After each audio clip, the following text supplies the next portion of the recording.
Welcome to Monster Monday. So a patron of mine has joined at the gratuitous nudity level, which if you join there, it's $10 a month. You get to pick a Monster Monday or a Slasher Sunday of your choosing that I will cover right here on the channel. So Teddy Brown, thank you. This one's for you. Let's get into it. The Hive, a film that I have seen before, barely remember it. He told me it's like Evil Dead meets Memento, and I think that's a pretty apt comparison. This is a very ambitious film for the scale that it's trying to achieve. I felt the story that it's trying to tell with all the connected mind stuff and the story that's going on in the, subplots around the Russian stuff and the scientists that are working on this and that. That was a pretty damn ambitious film. They could have just kept it purely in the camp, and it could have just, connected things, and we could have just been left open, but it really tries to explain things, and I think it does pretty well. It's a damn good movie for how small it is. I thought that they did a damn good job, so I was impressed by this one. I barely remember it, to be honest, but having now seen it again, I do think that it's kind of overlooked. It's a cool flick, really well shot, really well acted by most of the people, especially this main kid here. So we have Adam, our main character. He wakes up, he has remember written on the wall, there's a monster in the closet, there's a dead body in the other one. He doesn't know what the hell's going on. He's covered in this sludge. He looks like shit. He looks like he's a freaking zombie.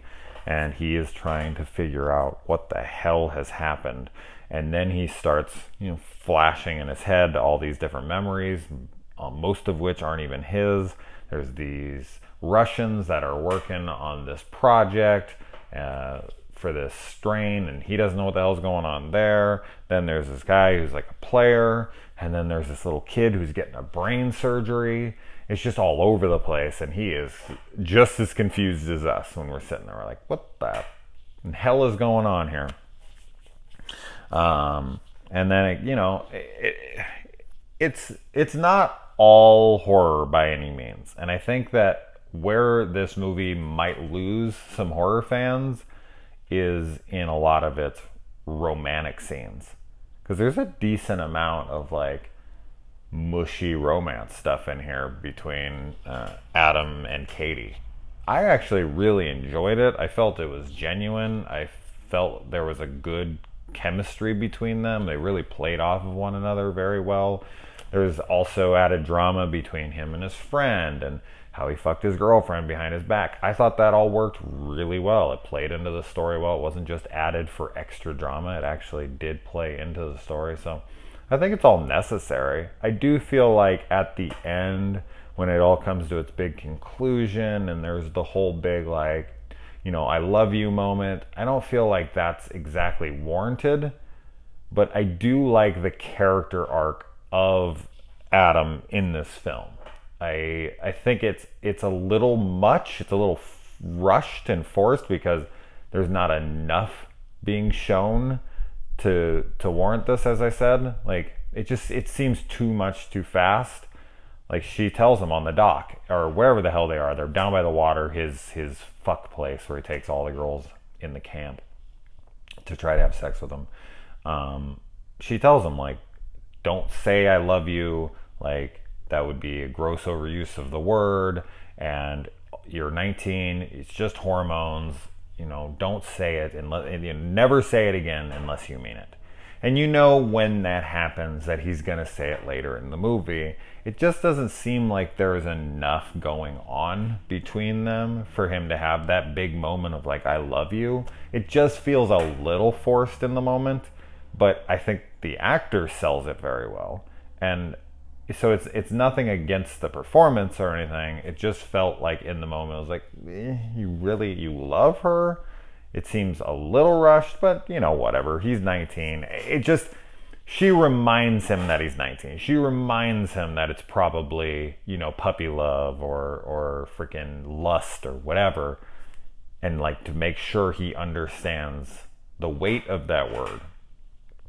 And then later in the movie, it just seems like, it feels like that. It's like he has this overwhelming desire to be like, I love you. So, okay, I'm enough with that. But it is a huge moment in the movie. And it's one of the only things where I was just like, was that earned? Was it fully? Not completely unwarranted, but it felt a little forced. All right, moving on. His friend and him are dicks to these kids. That's why I say his character arc is great, because he is a shithead. He's having sex with his girlfriend, his friend's girlfriend. He's terrorizing these children. He's screwing all these other girls in the place and totally lying to them, saying the same line over and over to them, which is a total dickhead thing to do. Like, I'm not going to preach about that stuff, but it's such a shitty thing to do. And his temper even flares out of control when he goes in there because he accidentally hits her. She has to go into the nurse's station there, and she's like bedridden from this head injury. It's a little over the top. They act like they've been in there for days. One tweaks his ankle a little bit, which he does say later, like, my ankle's fine. But the other, like, he couldn't have went back to his cabin. He has to stay in there overnight for days. It feels like they're in there for days. And she's got a head wrap on. He didn't hit her that hard. If he hit her that hard, I think she should probably go to the hospital. So that all seems ridiculous to me. Plus, you know, it's a very low budget film, so they are kind of clever on how they shoot this, because they say there was like 150 kids in the camp. You only see like 3 kids in the entire camp. Even when he goes to find them when they're dead, there's only like 3 kids in that freaking camp, in that little cottage there. How many cottages are on the property? And you only ever see his friend's girlfriend, and the other girl as the counselors, and then you see the head freaking dude, the director, I guess, who should have fired them, who should have fucking fired them so hard. He's even saying all the things that he knows they did, and they've admitted to doing all of this. Hitting the kids with a balloon, you know, yelling out terrorist stuff. I can't remember exactly what it was, but it was all like, oh my God, no way. And, you know, cursing at the kids, this and that. And then that scene later when he's telling the kid, because he tells the kid to like throw spit on the other kid with a spoon and get back at him, and he tells the kid, you better shut the fuck up and all this. I'm like, there's no way. These are children. You would be so fired so fucking fast nowadays. And this is like 2015, so this is now. Maybe in the 80s you get away with that, but that camp director, he just didn't see it. He's just like, come on, guys, and just like lets them go right back at it. Everything he said was all fireable offenses. It was all like, you guys need to leave right now. But yeah, so he goes, he twists his ankle because he's having this huge flare-up temper. He's yelling, he's a fuck you to the nurse and fuck you to her, and he's just a very angry person. But then, yeah, they're flirting. All feels pretty genuine. He leaves her the notes, and then he, you know, is doing the drawing, and then he makes the faces, and they're talking through them, and it's all genuine, good stuff. I just think that a lot of like horror fans who don't give a shit about that kind of stuff will just be like, ugh, gross. Move past this lame nonsense. But I liked it. I also loved their conversation down by the waterfront, which I have already kind of addressed here. Like, don't say you love me. It's ridiculous. You know, let's just make out. I thought that was all really well. And then the plane crash came down, which the plane looked pretty good. I mean, it's clearly some added CGI and whatnot, but I liked it.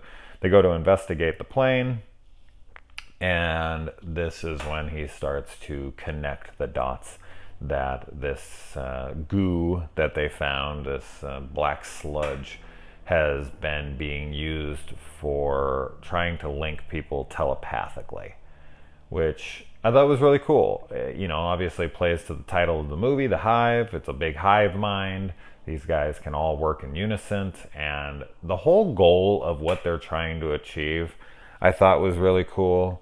They're trying to, you know, pool collectively the intellectual resources, which, yeah, I mean, if you could utilize such a thing, it would be extremely, extremely lucrative in every imaginable way. So, yeah, the whole, and the fact that he can draw from everybody, not just people who have been infected, because he does that throughout, so later in the movie, and he's able to pull up memories of people. And he even has a moment, it's a really funny moment, when he goes into the head of a girl that he's having sex with, which he seems to be struggling to have sex with her, so I don't know exactly what moment that is supposed to be. I guess he's feeling bad about fucking his friend's girlfriend. I think that's who he's having sex with in that moment. But he does it anyways, and then he comes out of it, and he's like, I could feel my dick inside of me. I thought that was a really funny line there. And then the friend is, I don't feel all that much sympathy for his friend, because his friend's kind of a dickhead. He's very terrorizing to the children, and then he's way too obsessed with his girlfriend, who clearly isn't all that into him. And when things get tough, he's like, you know what I say? Fuck the kids. And that's verbatim. Fuck the kids. Like, we're out of here. Like, I don't give a shit. Fuck them. And I was like, wow. Fuck the kids. Jesus Christ, man. So I didn't really feel all that sorry for him later when his deadite girlfriend, because when the girl wakes up, she's clearly a deadite. The only thing I didn't really care for was the wonky eyes when they were this way and that way. It reminded me of like the Igor character in Young Frankenstein. His eyes are all over the place and kind of buggy. It just was kind of silly to me. Not terrible, but I just kept looking at it like, that looks a little dumb. But it does add to the whole deadite look of them, but clearly deadite. This is straight out of Evil Dead with these characters.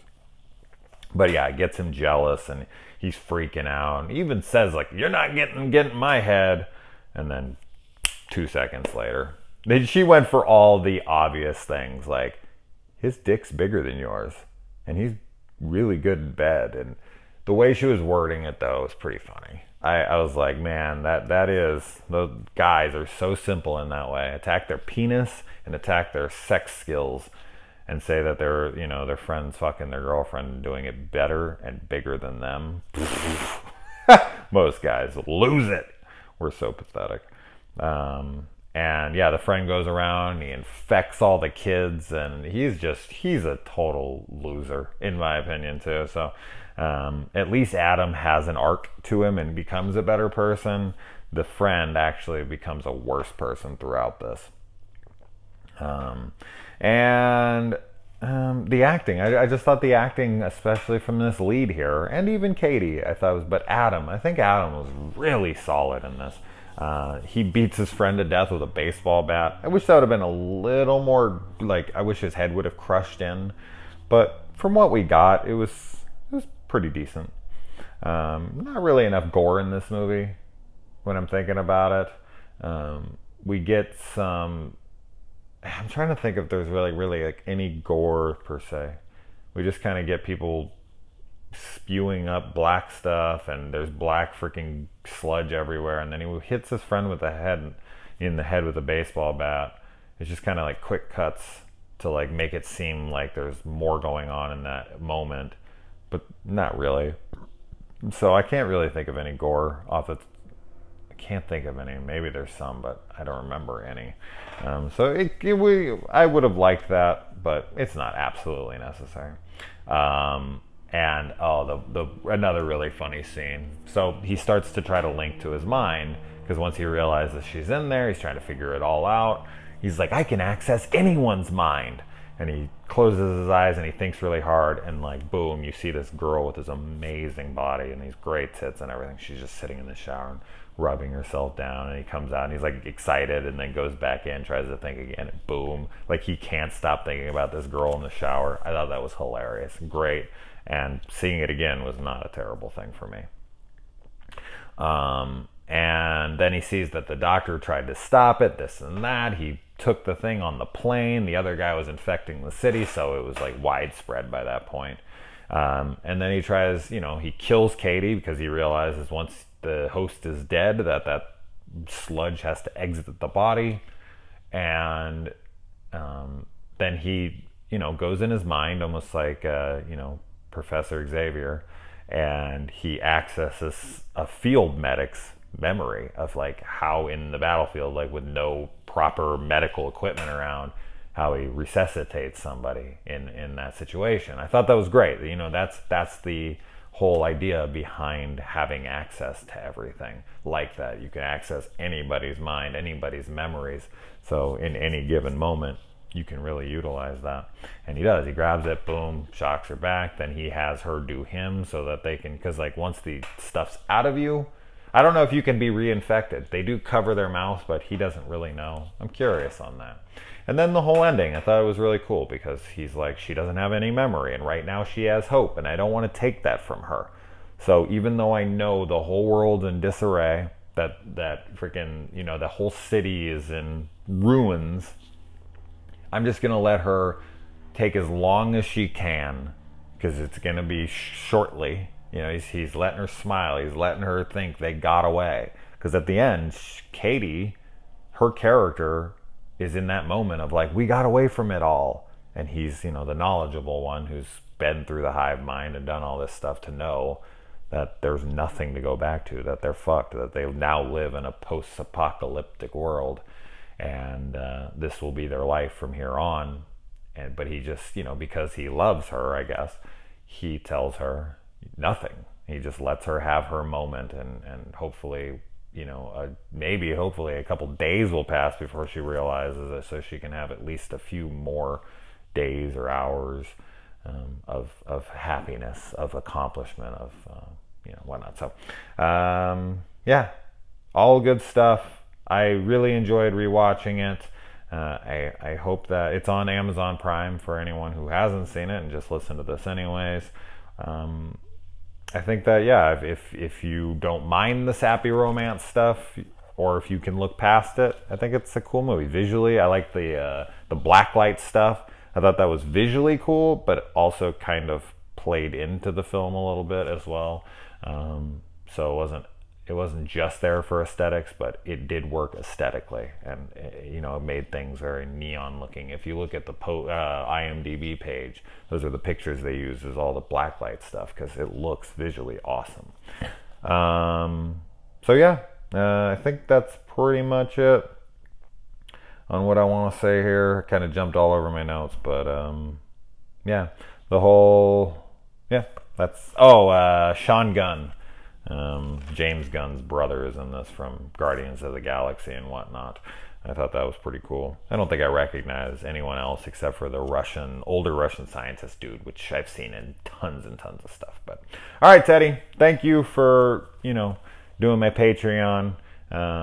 If you want a Monster Monday or a Slasher Sunday, go ahead and jump on over to Patreon and check it out. I have all different tiers, so let me know. Adios, guys.